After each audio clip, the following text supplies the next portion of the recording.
calling Apostle Paul as someone you can rely on is not necessarily wrong per se. I don't say that he's not a good person, but I will say that he definitely had a stake in having the Bible be true, right?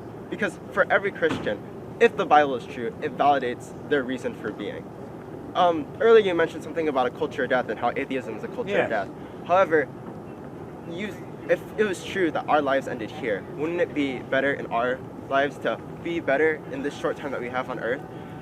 Your impetus assumes that all of your talking presupposes that good and better are real. What is good? Who defines good? Who defines better?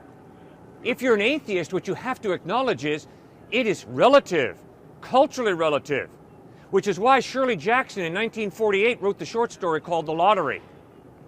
It's about a small town. I'm aware of The Lottery. The Lottery, okay, and you know that Mrs. Hutchinson is stoned by her children. Right. Because she lost the lottery.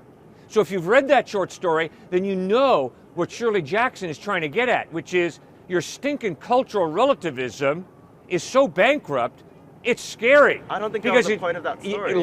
Of course, the point of the story is evil is real. I believe that the story went along the lines of they continue this tradition for no reason other than because the tradition was there. Because yeah, they were told and cultural relativism is the answer, right? The reason that's done is that's what the culture tells you to do. In order for the crops to grow, you have to stone somebody every spring. And so Mrs. Hutchinson gets stoned because that's the belief of that culture. Our crops grow because someone is stoned every spring.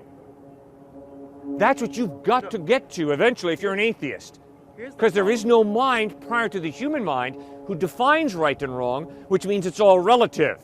That's a culture of death, sir, flat out.